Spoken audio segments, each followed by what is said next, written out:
एउटा एकदमै दुःखद खबर लिएर तपाईँको माझमा उपस्थित भएको छु। हिजो बिहानबाट हराइराखेको तारा एयरको जहाज भेटिएको छ र जहाजमा भएका सबै यात्रुहरूको मृत्यु भइसकेको छ। जहाज दुर्घटनाग्रस्त अवस्थामा भेटिएको हो।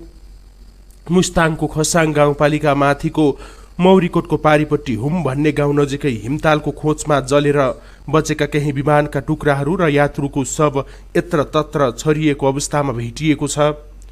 भर्खरै नेपाली सेनाको हेलिकप्टर र पिस्टल एयरको हेलिकप्टर समेत उक्त स्थानमा पुगिसकेको छ।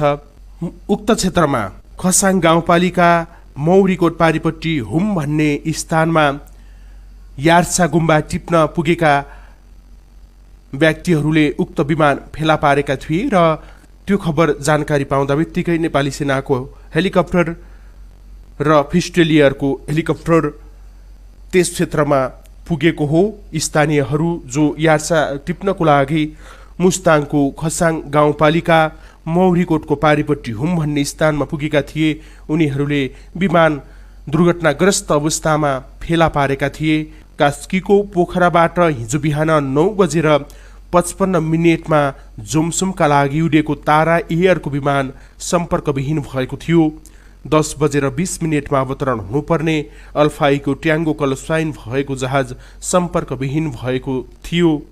विमानमा क्याप्टेन प्रभाकर घिमिरे, को पाइलट उत्सव पोखरेल र एयर होस्टेज किस्मी थापा थिए। उक्त जहाजमा 13 नेपाली, 4 भारतीय सहित 2 जर्मन नागरिकहरू सवार रहेका थिए र यो अत्यन्तै दुःखद खबर। हिजो 10:07 विमानका चालक प्रभाकर घिमिरेले अन्तिम पटक एयर ट्राफिकसँग कुराकानी गर्नुभएको थियो र त्यसपछि जहाज लगत्तै सम्पर्कविहीन भएको थियो। नेपाली सेनाको टोली, सुरक्षा निकायको टोली हिजो दिनभर जसो खोजीमा जुटेको थियो, तर हिजो दिनभर मौसम खराबको कारणले गर्दा जहाज भेट्न सकिएको थिएन र हिजो साँझ खोजी कार्यलाई स्थगित गरिएको थियो र आज बिहानै मात्र त्यहाँ जहाजका टुक्राहरू दुर्घटनाग्रस्त अवस्थामा भेटिएका छन्। जहाज जलिराखेको छ भने यात्रुहरूका शव यत्र तत्र अवस्थामा छरिएर रहेका छन्। नेपाली सेनाको हेलिकप्टर र फिस्टेलियरको हेलिकप्टर त्यसतर्फ उडेको थियो र अहिले घटनास्थलमा पुगिसकेको छ। नेपाली सेनाको हेलिकप्टर र फिस्टल एयरको हेलिकप्टर त्यस स्थानमा पुगिसकेको छ। दर्शकबिनहरू, यो अत्यन्तै दुःखद खबर। चालक दलका सदस्यसहित 22 जना यात्रुहरू सहित उडेको यो विमान दुर्घटनाग्रस्त अवस्थामा थासाङ गाउँपालिकामा भेटिएको हो आज मात्रै र मौसम खराब भएका कारणले गर्दा नेपाली सेनाको टोली त्यो क्षेत्रमा पुग्न सकेको थिएन र अन्य सुरक्षा निकायको टोली पनि त्यस क्षेत्रमा पुग्न सकेको थिएन। यार्सा सङ्कलन गर्नका लागि, यार्सा टिप्नका लागि गएका स्थानीयहरूले त्यहाँ फेला पारिसकेपछि त्यस लगत्तै नेपाली सेनाको टोली त्यस स्थानतर्फ उडेको छ र अहिले त्यहाँ पुगिसकेको छ। जहाज दुर्घटनाग्रस्त अवस्थामा रहेको र यात्रुहरू यत्र तत्र छरिएर रहेको अवस्थामा जहाज भेटिएको छ र मैले तपाईँलाई यो घटना, यो विषयमा यहाँबाट लगातार जानकारी दिनेछु।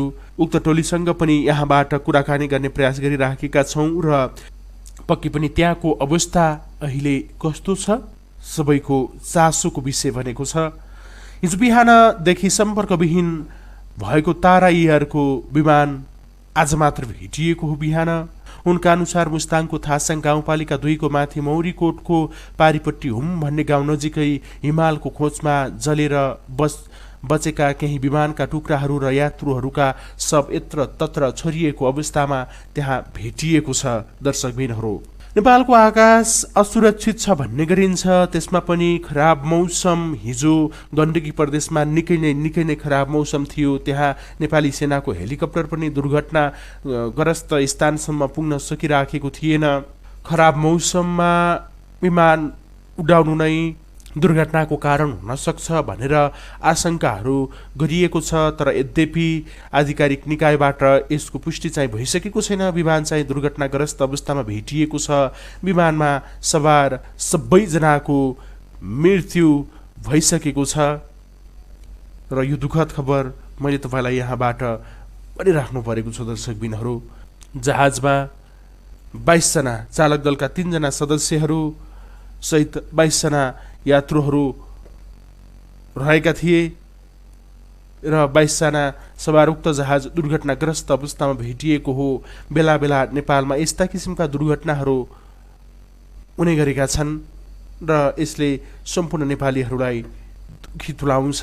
जहाजमा को सवार थिए म नामावली तपाईँलाई यहाँबाट वाचन गर्ने प्रयास गरिराखेको छु। दर्शकबिनहरू, हिजो नेपाली सेनाको हेलिकप्टर जुन रूपले त्यतातर्फ गएको थियो र नेपाली सेनाको हेलिकप्टरले उक्त जहाज भेटाएको थिएन र स्थानीयहरू जो यार्छ टिप्नको लागि उक्त क्षेत्रमा गएका थिए ती स्थानीयहरूले नेपाली सेनालाई खबर गरेको थियो। त्यस लगत्तै नेपाली सेनाको जहाज उडेको थियो र नेपाली सेनाको जहाज र समिटियरको जहाज नेपाली सेनाको हेलिकप्टर र पुगिसकेका छन्।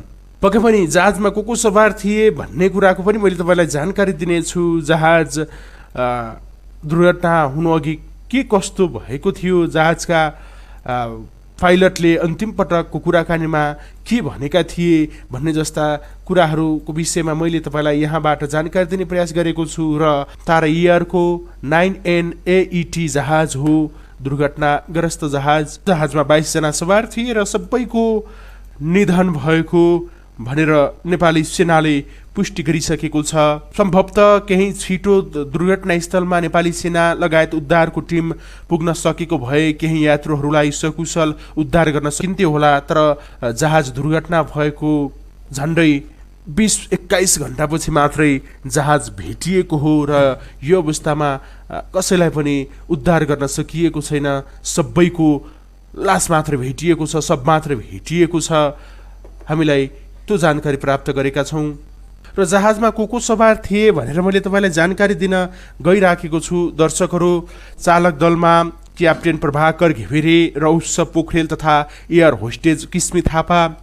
यस्तै जहाजमा 2 जर्मनी नागरिक, 4 भारतीय र बाँकी 13 जना नेपाली नागरिक रहेका थिए, जसमा बान्देकर वैशवी, इन्द्रबहादुर गोले, पुरुषोत्तम गोले, राजन कुमार गोले, मैग्रिप्ट ग्राफ, बसन्त लामा, गणेश नारायण श्रेष्ठ, रविना श्रेष्ठ, रश्मि श्रेष्ठ, रोजिना श्रेष्ठ रहेका थिए। यसै गरी प्रकाश सुनवार, मकर बहादुर तामाङ, राममाया तामाङ, सुकुमाया तामाङ, तुलसा देवी तामाङ, अशोक कुमार त्रिपाठी, धनुष त्रिपाठी, ऋतिका त्रिपाठी, बी बिलनर पनि जहाजमा सवार रहेका थिए। उक्त जहाज हिजो बिहान 9:55 पोखराबाट जोमसुमका लागि उडेको थियो।